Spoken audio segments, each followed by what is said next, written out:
Every day at exactly 1:15 p.m. she came. A small, white cat with bright green eyes and a pink nose, dirty but beautiful, walked into the school gate like she belonged there. No one knew where she came from. No one cared. But one man always did. The Peon. His name was Barkat. He had no family. No fame. Just a whistle around his neck and an old chair in the school corridor. But he never missed feeding her.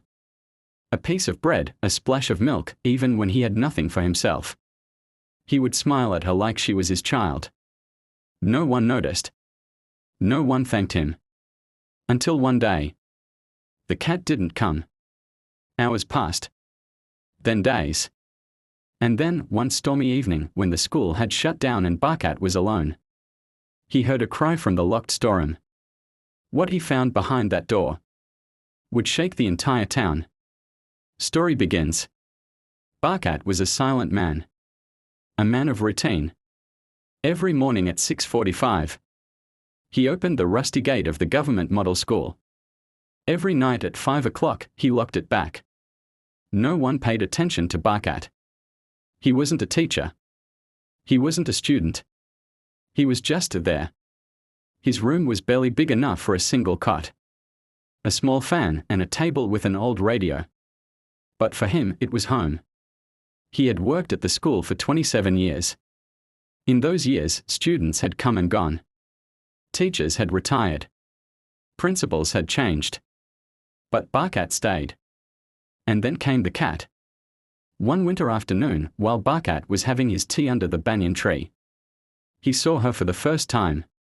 Shivering. Limping. Hungry. She had no collar. No tag. Just a wound near her ear and eyes that looked straight into his soul. He didn't think twice. He tore his roti in half, poured some milk in a cap, and placed it on the floor. She ate slowly. Cautiously. But didn't run. From that day on, she came every afternoon. Some students named her Snowy because of her white fur. Others kicked her away. But Barkat, he waited for her like a father waits for his child. She would rub herself against his legs, curl up near his feet, and sometimes even sit on his lap. Teachers laughed. Some said, she's just an animal. But Barkat didn't care. He whispered to her, told her about his day. Even played his radio softly so she could hear the songs. Problem strikes. Then came the new principal, Mr. Junaid. Strict. Cold. Rule-bound. No animals inside the school, he said one morning, frowning as he saw Snowy sleeping near the office. She's harmless, sir, Barkat said gently. I said no, the principal snapped. This is not a zoo. That day, Barkat cried. Alone. Quietly. The next afternoon, he waited near the gate. But Snowy didn't come. Not the next day either. Or the next. By the fourth day, Barkat hadn't eaten. His eyes had sunken and his hands trembled when he rang the bell. Some teachers noticed. Barkat, bye, are you okay? He nodded, but said nothing. Then came the storm. Dark clouds. Heavy rain. Wind so strong it tore banners off the walls. Most students were sent home early. Teachers left in cars.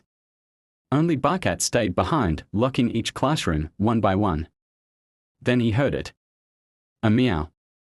Faint. Distant. Crying. He stopped. Again, meow. It was coming from the storeroom. The one that had been locked for months. He rushed to the door. Put his ear to it. Yes. It was her. Snowy. He forced the door open with a metal rod. And what he saw broke him. Shocking discovery. Snowy was trapped under a wooden shelf that had fallen. Her paw was bleeding. She was thin, too thin, and next to her was a tiny kitten. She had given birth. In silence. In pain. In darkness. Barkat fell to his knees. Snowy, no. She looked up. Weak. breathing heavily. But still. She purred. He picked her up. Gently. Carefully. Wrapped the kitten in his shirt. Carried them through the rain. Slipped twice. Got cut. But didn't stop. He didn't take them to a vet. He took them to his room. Laid them on his bed. Turned on the heater. Boiled milk. Cleaned her wound with old cloth. He didn't sleep that night. He just watched them. Suspense builds. Morning came. The principal arrived. Teachers. Students. But Barkat wasn't there to open the gate. They waited. 10 minutes. 20. Then a teacher climbed over the boundary wall. What they found inside shocked everyone. Barkat's room was open. Inside, Snowy and her baby resting on a soft towel. And Barkat. Lying on the floor, unconscious. Emotional turn. He had collapsed from exhaustion and fever. They rushed him to the hospital. News spread fast. Peon risked life to save Kat and her kitten. A man of heart. A real hero. The story reached local news. A reporter came to interview him. But when they asked Barkat why he did it, he said just one thing. She was the only one who waited for me every day. Ending.